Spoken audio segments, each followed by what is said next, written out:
Voces del Periodista.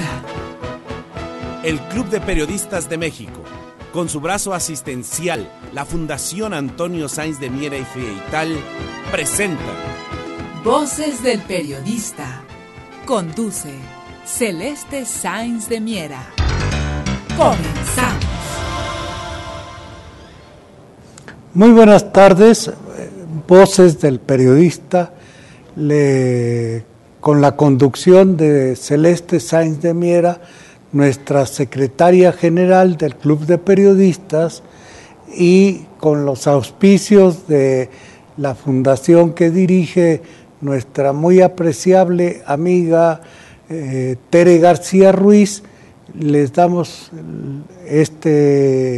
abrimos este programa, Rodolfo Sánchez Mena, el de La Voz, editorialista de la revista y miembro del Club de Periodistas.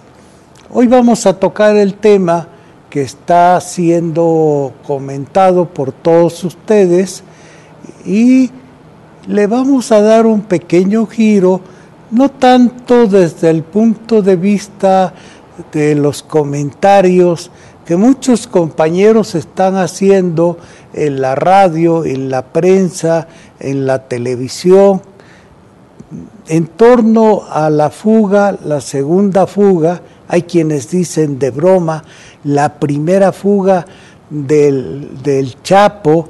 Dicen que es la primera fuga porque este señor, el que estaba en el penal de Puente Grande, muchos acusan que era una copia, que el verdadero Chapo nunca lo aprendieron y que el que estaba en prisión era tan solo una gente parecida. Pero de cualquier forma, si quien haya salido causó un problema muy serio al gobierno federal y a la imagen que tiene nuestro país en términos internacionales, porque fuera del país ha repercutido esta información, dada la trascendencia que tiene y que jugaba y que juega este señor el Chapo Loera, un dirigente de uno de los carteles más poderosos, el cártel de Sinaloa, que a lo largo de su existencia se ha constituido en una de las organizaciones más poderosas del narcotráfico en el mundo, y así se lo ha considerado diversas revistas muy calificadas en términos del manejo de esta organización criminal que surgió en el estado de Sinaloa con la dirección de este personaje de indudable inteligencia, de capacidad de liderazgo y de una gran capacidad de manejo de orden estratégico para organizar no solo el trasiego de la droga de México hacia los Estados Unidos, sino también para atraer la mercancía de otros países, principalmente de Colombia, a nuestro país y constituirse no solo en un grupo que traslada la mercancía, sino en un grupo que domina todo el proceso, tanto de la producción como de el traslado y la comercialización en los principales mercados consumidores de este producto, tanto de la cocaína como de otros productos como químicos, como las metanfetaminas y la producción nacional de marihuana. Así este personaje, que fue capturado a principio de este gobierno con el apoyo indudable de los servicios de inteligencia norteamericanos, que pudieron localizarlo con instrumentación y apoyo de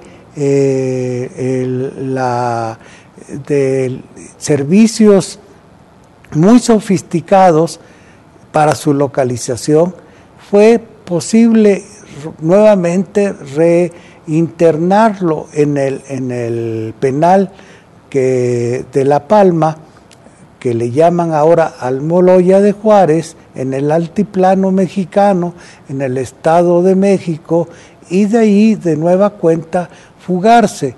Pero, ¿qué significa esta fuga?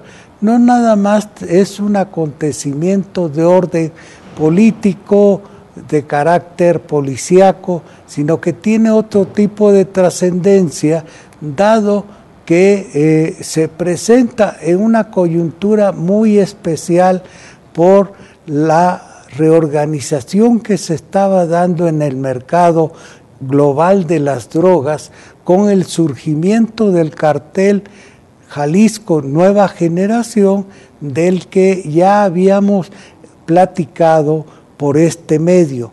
El cartel Jalisco Nueva Generación había logrado colocarse en los espacios que dominaba y en los mercados del cartel de Sinaloa del Chapo por la producción de heroína blanca que empezó a generarse en la región del Triángulo de Oro de los estados de México, Michoacán y Guerrero, y que empezó a cautivar a los nuevos consumidores del mercado norteamericano, pero que este cartel empezó a destacarse como un cartel de carácter global al abastecer tanto a los mercados, a los grandes mercados que son de el Medio Oriente y fundamentalmente de la cuenca del Pacífico. Hasta Japón logró el cártel Jalisco Nueva Generación colocarse de manera inaudita en los primeros años de su establecimiento. Pero uno de los tropiezos que tuvo y que logró darlo a conocer de manera anómala fue cuando su líder trató de ser capturado y uno de los helicópteros que lo perseguía fue derribado, y entonces este cartel fue puesto en la mira por parte de las autoridades federales, y de esta manera saltó a la fama a nivel internacional como uno de los carteles más agresivos en términos de su logística de mercado por sus alcances globales. En estos términos, la producción de metanfetaminas que logró crear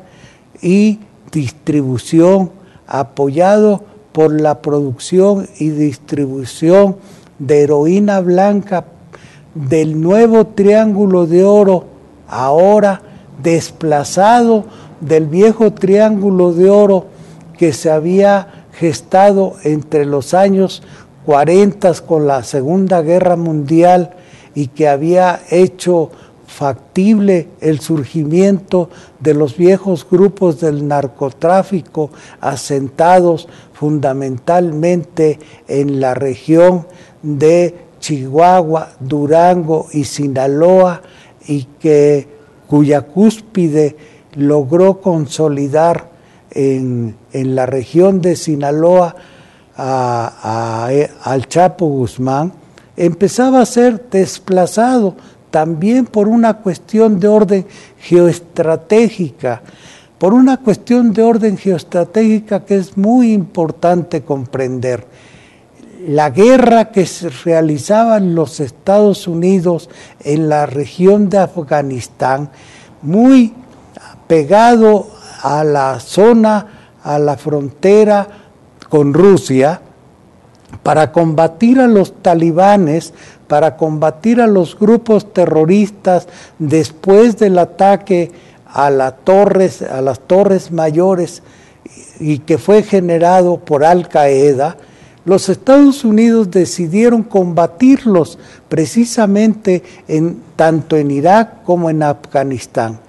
En Afganistán es una de las principales zonas productoras de amapola, que es la base para generar la goma y la producción de heroína del mundo. Entonces, en el momento en que Estados Unidos empezó y sus aliados de la OTAN entraron a Afganistán, la producción de esta sustancia, de la heroína, se fue por las nubes en los mercados globales.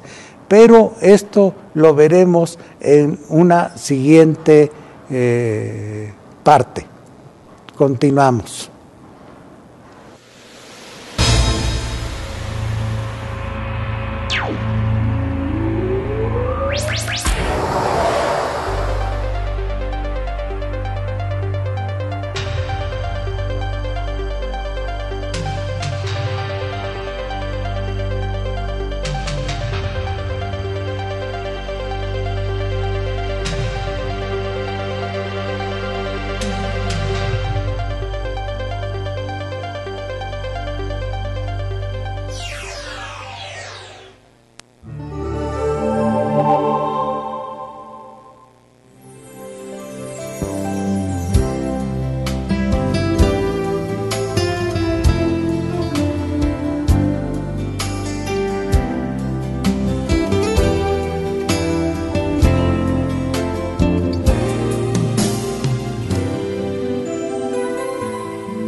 Continuamos con el programa de Voces del Periodista que dirige nuestra secretaria general, Celeste Sáenz de Miera, el de la voz Rodolfo Sánchez Mena, y continuamos con este paseo geopolítico por la geopolítica de las drogas, en donde estábamos justamente tocando el escenario de Afganistán, donde se cultivan la mayor parte de la producción de amapola, y con la presencia de las tropas de la OTAN, de los aliados de los Estados Unidos para combatir a los talibanes, para combatir a los terroristas de Al Qaeda. Con este pretexto, la producción de la heroína se fue para arriba y su crecimiento en el mercado global se disparó. En la medida en que la guerra continuó, avanzó la producción y la distribución de la droga, contrario a lo que se decía de que se estaba controlando y deteniendo el ingreso para los terroristas. Este era el argumento fundamental. Pero tras los fracasos militares, tanto en Irak como en Afganistán, la orden de retirada de las tropas empezó a darse, y con el retiro de las tropas, el traslado de la operación geopolítica de las drogas se dio y se empezó a gestar otro proceso que vino precisamente a coincidir con y en materia de orden político, en materia de ciencias sociales, no hay coincidencia. Coincidió precisamente con la elevación de la producción en Guerrero, en Michoacán, en el Estado de México, en toda la tierra caliente, en el Triángulo de Oro de estos estados, de la producción de amapola, y con la producción de amapola se elevó la producción de heroína blanca, que vino a cubrir una demanda muy especial en el mercado norteamericano y en los mercados globales por parte del Cártel Jalisco Nueva Generación, que vino a convertirse en una organización muy poderosa, a la par que los caballeros templarios eran abatidos por el grupo de autodefensas michoacanos, y su líder, el doctor Mireles, era encarcelado con la siembra. Le sembraron pruebas y con ese argumento fue y es encarcelado. Pues bien, se le deja el espacio al Cártel Jalisco Nueva Generación para constituirse en un cártel poderoso, y estas son precisamente la coyuntura y el contexto que se plantea para el regreso del Chapo no solo a reorganizar el cártel de Sinaloa, sino a reestructurar su producción y reestructurar su participación en los mercados globales.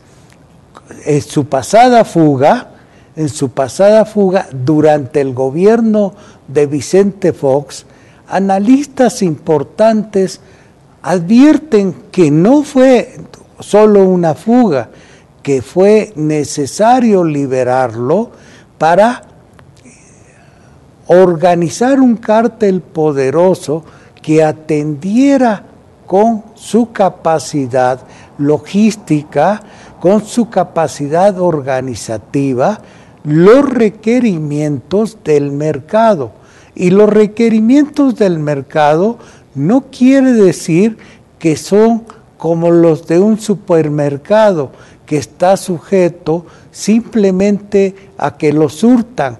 El mercado tiene también una lógica política, y en la lógica política del mercado también hay, fundamentalmente en materia de drogas, aspectos de orden geoestratégico militar, porque en el caso de las drogas no es un solo factor el que interviene, que sea la apetencia por el consumo de las drogas y el simple recurso disponible para comprarlas. Se trata, en suma, de una serie de factores complejos que contribuyen a un manejo de la población, que tiene en su origen desde la época de la Guerra de Vietnam, en donde se probó el uso eficiente de la droga para controlar manifestaciones y acuerdos y establecer acuerdos para regular mecanismos de carácter social que estaban siendo rotos por los desacuerdos contra las acciones de guerra. Ahora bien, ya en nuestro momento, en esta etapa que estamos viviendo, hoy los grupos criminales de esta magnitud juegan otro papel, y ya lo habíamos comentado. Juegan un papel muy importante en el esquema de la guerra híbrida.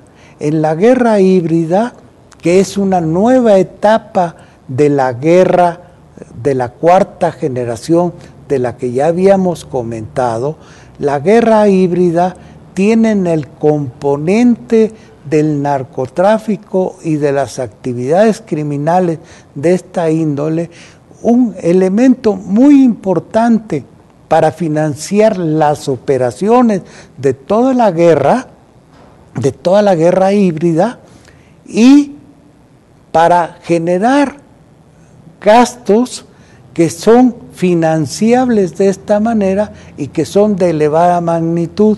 Por ejemplo, los que están referidos a la propaganda. Como vemos, la propaganda requiere de grandes recursos.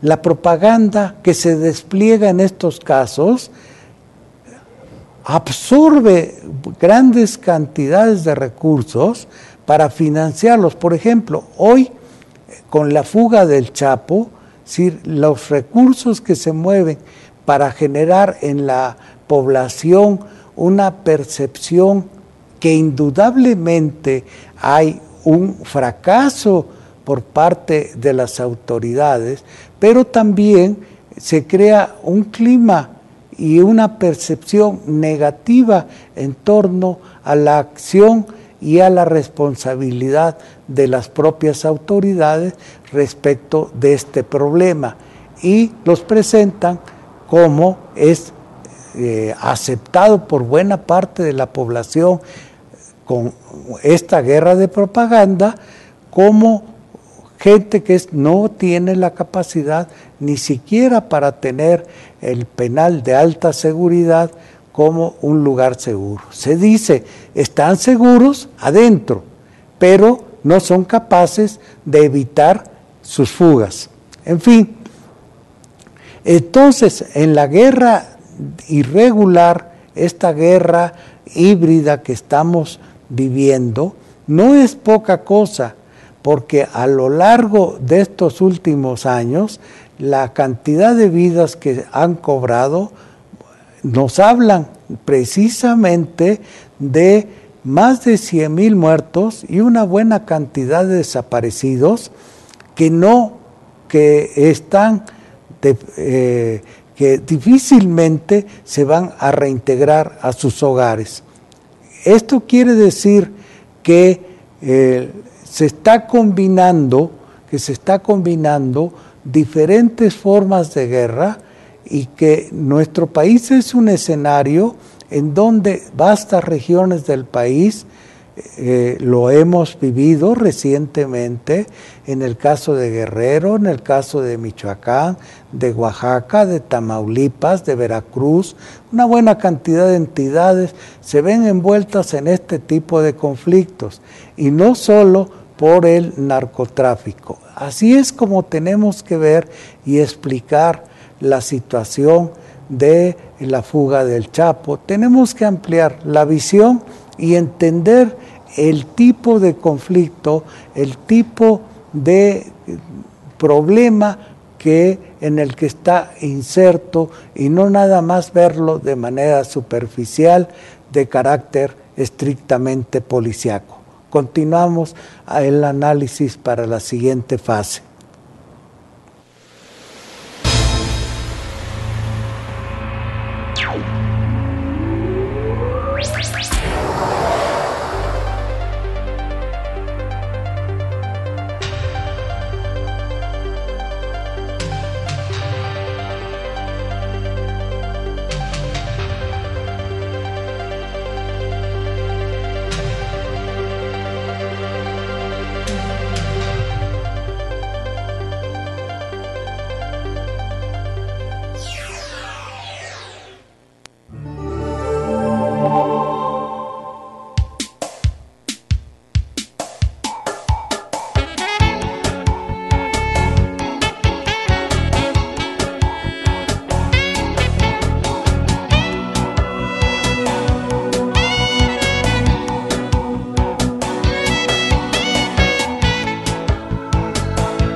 Continuamos con el programa de Voces del Periodista. Ahora para abordar un tema que está fuera de los medios locales por todas estas situaciones que se han venido dando y que toca un punto muy importante, que es la reunión de los BRICS en Rusia. Los BRICS, como ustedes saben, está integrado por Rusia, China, Brasil, Sudáfrica y la India. Solo Rusia y China se han constituido, junto con la India, en motores en buena parte de la política del siglo XXI. 2 días previos a la reunión de los BRICS, se encontraron el presidente de la India y el presidente de Rusia y el primer ministro de China. En este encuentro se destaca como parte fundamental los llamados RICS, Rusia, India y China, las potencias que juegan un papel fundamental en este momento, pero de manera destacada el encuentro entre los dos personajes, Xi Jinping, que es el líder chino, y el presidente de Rusia. Los dos juegan un papel singular que llamó la atención de los medios europeos, fundamentalmente del periódico The Guardian. En él analizan cómo el solo hecho de que ellos dos se hayan reunido, están en su encuentro, suman y capitulan cómo han elevado el 600% de su comercio global, a lo más que también acaban de agregar a su comercio un acuerdo para la venta de gas, el suministro de gas e incrementar un tendido de gas, de infraestructura muy importante. Pero la reunión de ellos dos supera, como dice The Guardian, fundamentalmente los encuentros que tradicionalmente hacen las grandes potencias. Hoy las nuevas y grandes potencias emergentes por su capacidad económica, por su capacidad política, son Rusia y China en este encuentro de los BRICS. El encuentro de los BRICS no podría darse en mejor momento que cuando se estaba debatiendo la deuda y las negociaciones de Grecia con la Unión Europea. En este momento, Grecia ha cedido en buena medida a las presiones europeas, pero también lo ha hecho con el acuerdo del presidente Putin. El presidente Putin acordó en buena medida no meter más fuego a esta circunstancia, dada la situación tan grave por la que atraviesa la economía global. Pero ¿por qué lo está haciendo y por qué lo acepta Grecia? Si vemos nosotros la fuerte presencia que tiene China y Rusia, también ya en Grecia, y la población griega que vive tanto en Ucrania como en parte de los países que están en conflicto. Esta situación requiere una observación muy cuidadosa porque la presencia de Rusia en Grecia es fundamental en el momento, buenas tardes, Celeste. Buenas tardes, maestro querido, lo estamos escuchando, no quería yo interrumpir. Siga, por favor, lo hemos Bueno, escuchando. es que estamos comentando que la presencia de Rusia en Grecia es muy importante, dado que su acceso al Mediterráneo de esta manera les es vital, porque la base militar que tiene en el Mediterráneo, la única base que tiene es precisamente en Siria, y dada la circunstancia que está viviendo Siria, de combates intensos contra los grupos mercenarios del Estado Islámico auspiciados por Sudáfrica, por Arabia Saudita y otros países, esto pues hace que la presencia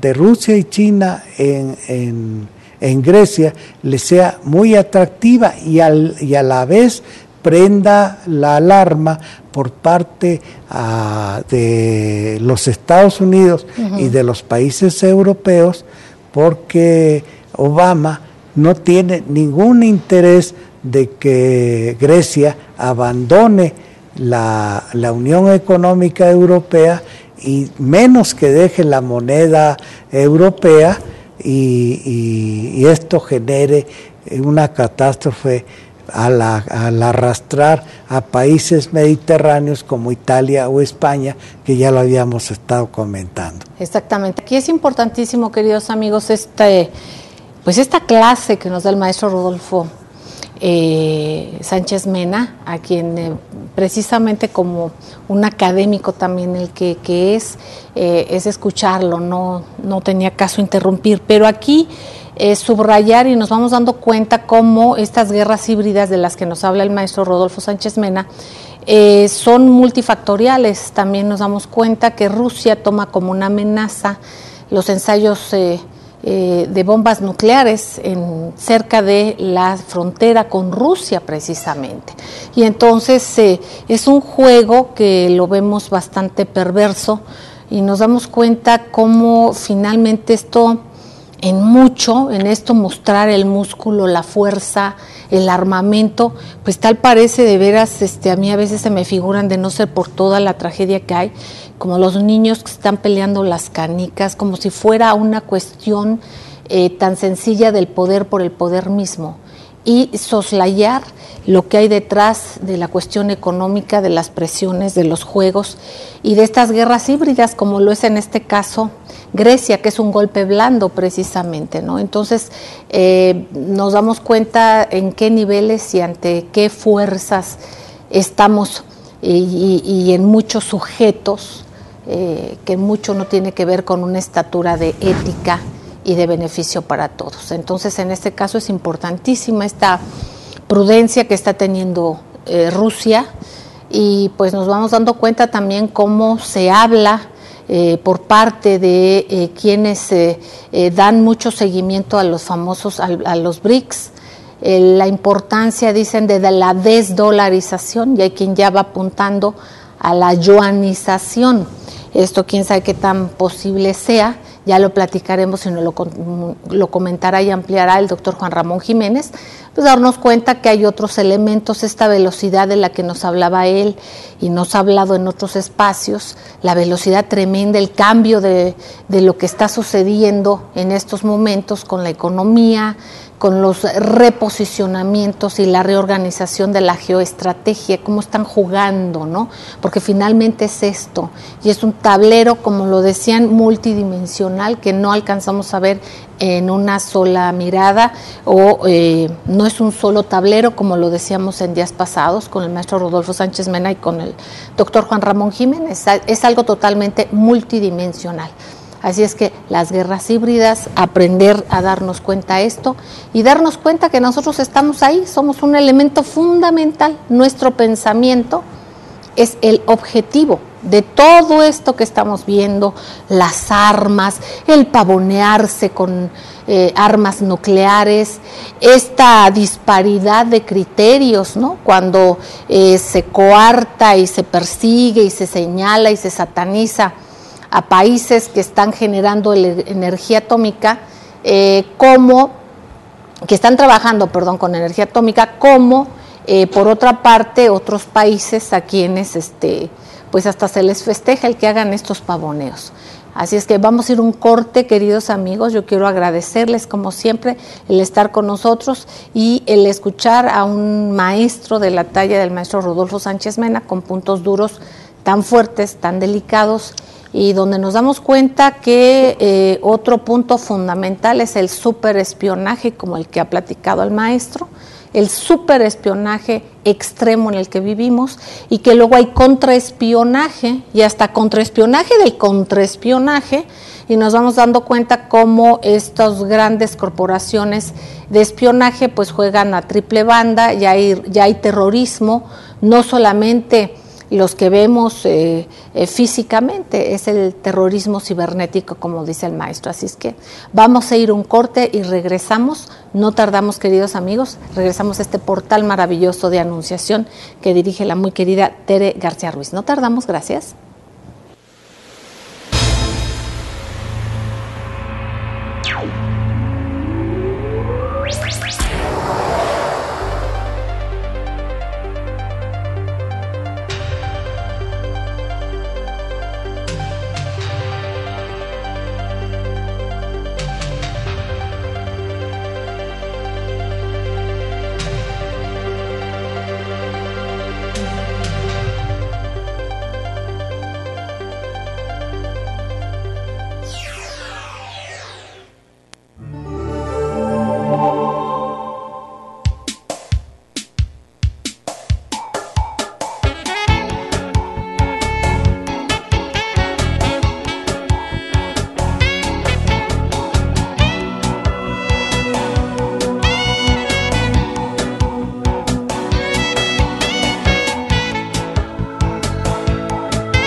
Gracias, queridos amigos, gracias por seguir con nosotros. Estamos con el maestro Rodolfo Sánchez Mena en un contexto de lo que se va viviendo, de la aceleración histórica, en el contexto de las guerras híbridas, el espionaje, el contraespionaje y bueno, cómo se está utilizando este elemento, por supuesto, pues para chantajes, para tantas y tantas cosas, maestro, en el contexto nacional e internacional. Nos quedamos en esta postura, digamos, ¿no?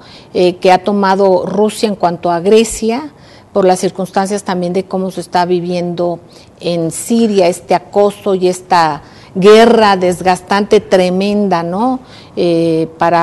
Pues por las posiciones geoestratégicas, entre otras cosas, y también nos estamos dando cuenta, queridos amigos, cómo estos grupos, estos bancos, tratan de darle una lección, ¿no? Al niño que les replicó, que le salió respondón y que lo ven como que no es posible a Grecia, y dejar una lección de que esto no se puede repetir. Esto solamente para darnos cuenta, imagínense lo que les duele la actitud de Siria, del gobierno de Siria y del pueblo de Siria, porque el pueblo, la inmensa mayoría del pueblo sirio apoya a su presidente Bashar el-Assad. Y ellos, precisamente Siria no tenía deuda externa, es el único país que no tenía una deuda externa, que tenía, a pesar de ser un país relativamente pequeño, autosuficiencia alimentaria y en fin una serie de cosas que fueron aprendiendo, así como en Cuba ante el encierro se van haciendo autosuficientes y van viendo de qué manera van potenciando a sus ciudadanos. Hay una educación superior desde el inicio, una educación pública de excelencia, y ahí vemos el resultado de un pueblo educado que entiende las cosas y que ha sido resistente a la propaganda y todo este tipo de juego y de guerra cibernética. Este es el caso, por ejemplo, de Siria. Entonces imagínense lo que les molesta y les ha molestado también el que les haya salido, digamos, no flexible, no dócil, el gobierno sirio y el pueblo sirio. Al tratar de inocular estas guerras, también ya hay el contexto religioso, no prendió en Siria. ¿Por qué no prendió? Pues porque tienen la educación, porque es un país laico y que ya no les pegan este discurso del odio interreligioso fácil. Entonces también se están resistiendo contra estos grupos que sí existen, estos fanáticos y otros que están alimentados básicamente desde fuera con dinero, con recursos, y que todos esto ya lo sabemos. Maestro, retomando el punto de estas guerras híbridas y toda esta circunstancia. Bueno, hace un momento mencionaba de manera muy importante el caso de Grecia en términos del golpe blando. Uh-huh. Hemos hablado aquí del golpe blando, uh-huh, es decir, el golpe de Estado pero blando, a uh-huh, diferencia de lo que se daba en otras etapas muy recientes, que los golpes de Estado eran golpes militares, claro, los militares como en Grecia, que tomaban el poder, como en Chile, exacto, como en Argentina, ¿sí?, que eran golpes incruentos. Ahora los golpes no son de esa naturaleza, claro, que es lo que, qué buen ejemplo nos está dando y enseñanza a Grecia de un golpe blando, porque a través del acuerdo que está suscribiendo el primer ministro griego, se están gestando, lo doblaron, ¿sí? Y al doblarlo, le están quitando bases políticas de apoyo a la hora de la siguiente fase, de que cuando tenga el pueblo que pagar con su mayor trabajo, que tenga que desembolsar los pagos para los bancos, que tengan que reducir sus niveles de vida, sus niveles de educación, su retiro de vida, ¿sí?, sus pensiones. Entonces, el costo de esa manera lo pierden. Lo que se trata el golpe blando es la pérdida de capacidad de decisión autónoma de los estados y reducir capacidad de maniobra política de parte de las naciones y de los estados. Ahora, queridos amigos, estarán preguntándose algunos de ustedes, bueno, ¿y qué hubiera pasado o qué pasaría si no se hubiera doblegado y si no se doblegaran? ¿Qué pasa entonces? ¿Por qué se doblegan? Bueno, hay una serie de cuestiones de orden de realpolitik en esto. Si ya lo comentamos, si el primer ministro de Grecia lo estuvo planteando también con el líder ruso y con el líder chino.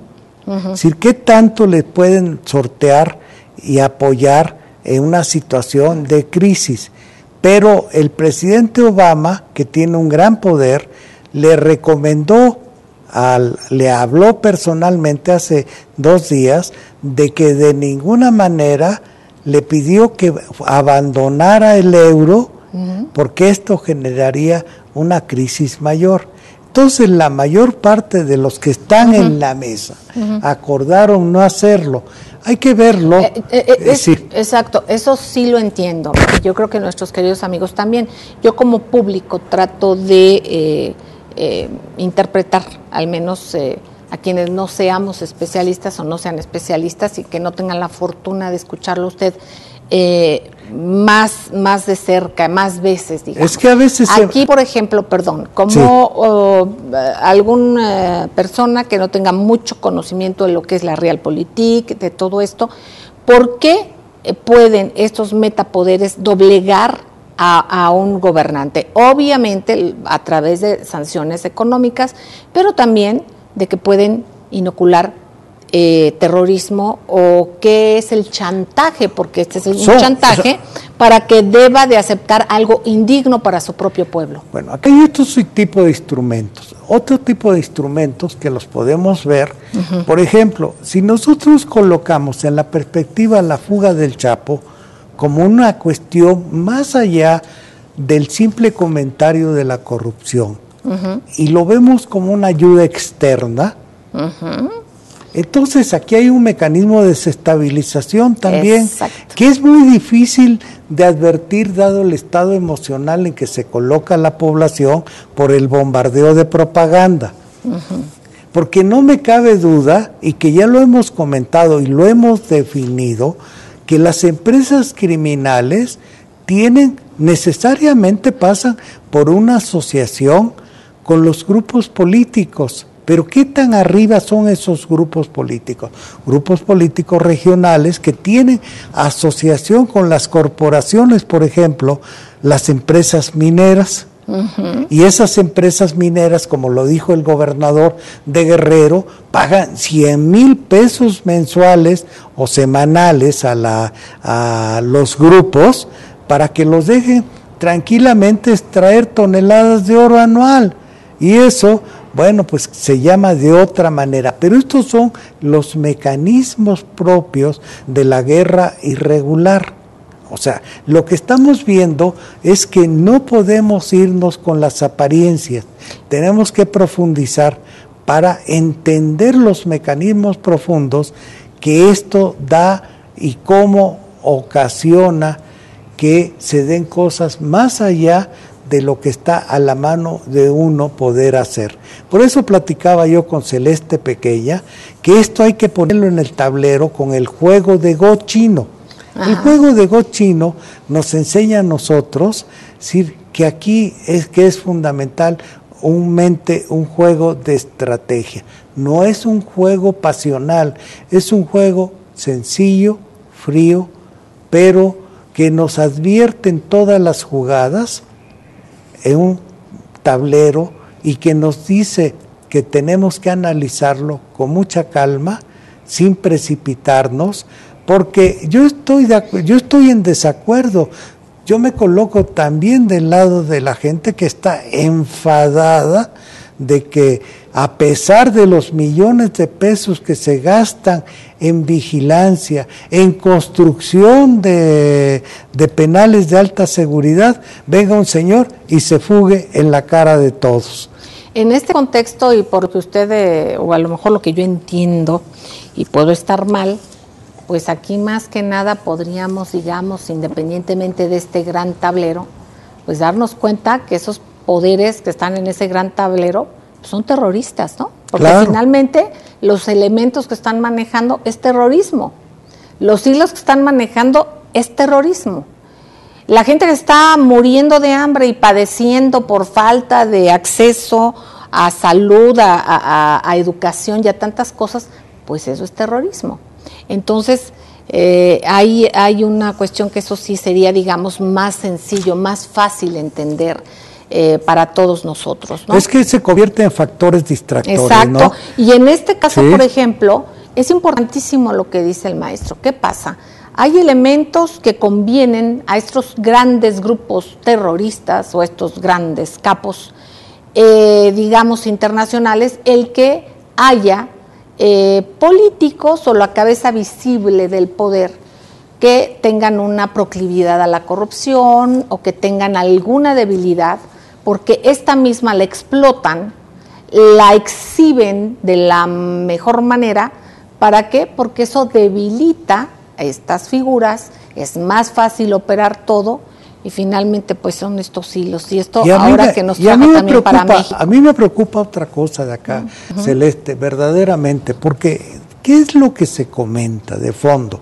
Dicen, los militares arriesgan su vida todos los días en campaña contra el narcotráfico, aprenden a un delincuente como es el Chapo, lo llevan a la cárcel, pero los civiles corruptos lo dejan escapar. Hay una insidia tras de todo esto de querer confrontar al poder civil con el poder militar. Claro. ¿Para qué? Para debilitarnos internamente y estos mecanismos, echar a andar estos mecanismos que están a la vista.